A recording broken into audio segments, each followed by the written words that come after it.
Hi, this is Jharvias Dolgaon. Today we are starting our daily activity. One day One structure. we have taken the challenge of completing 100 days, 100 Structure. Today is our day 26. Okay, आज आपण has पासूनचे question बनवणार आहोत. आपण has चे वाक्य बघितले, त्यानंतर हॅज चे निगेटिव्ह वाक्य बघितले. आज हॅज चे आपल्याला क्वेश्चन्स बघायचे. लिपणे लक्ष द्या इकडे. हॅज चे आज काय बघायचे? क्वेश्चन्स बघायचे आहेत. मग क्वेश्चन्स करताना आपण काय करतो तर बघा, आता एखादं वाक्य आहे, समजा शी हॅज अ पेन.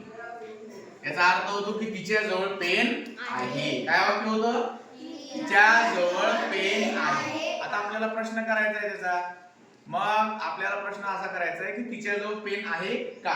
आपण कान पकडतो क्वेश्चन करताना, बरोबर आहे. कोणाचा पकडावा लागेल रे मग?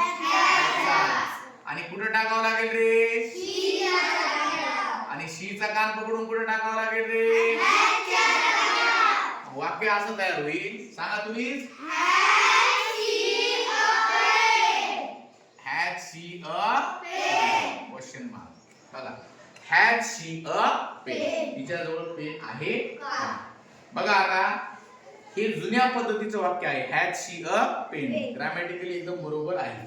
याच्यामध्ये आपण डज चा सुद्धा वापर करू शकतो, पण मी ते तुम्हाला नंतर सांगणार आहे.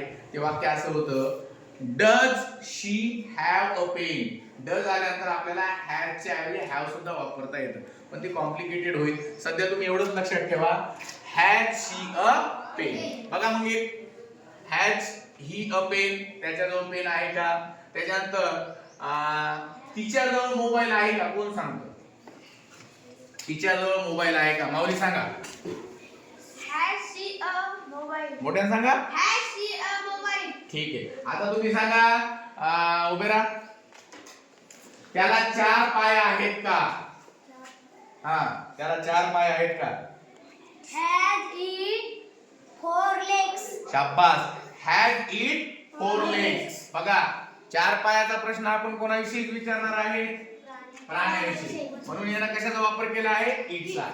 हॅज इट 4 लेग्स म्हणजे त्याला 4 पाय आहेत का? चला आता, अंश जवळ रेडिओ आहे का? कोण सांग? अंश जवळ रेडिओ आहे का? हा, बरोबर आहे. सांगा उभं राहून. हॅज अंश.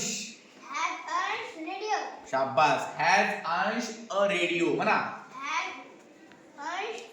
Radio. शाबास. हॅज अंश अ रेडिओ. बघा, या ठिकाणी तुम्हाला मी हा जो चार्ट दिला, याच्या मदतीने तुम्ही ऑब्जेक्ट चेंज करू शकता, बरोबर आहे, वेगवेगळ्या प्रकारचे. त्यानंतर या ठिकाणी जे सब्जेक्ट आहेत हे सुद्धा बदलू शकता. ही, शी, इट, नाउन. फक्त इटचा वापर कोणासाठी करायचा आहे तुम्हाला माहिती आहे. नाउन तुम्ही भरपूर वापरू शकता, ऑब्जेक्ट भरपूर घेऊ शकता. आपलं जे स्ट्रक्चर आहे has plus S plus O, हे आज आपण शिकलेलं आहे. Tomorrow you should make 30 sentences. This is the homework for all of you. समजलं सगळ्यांना? Okay, thank you so much for watching our video. Thank you.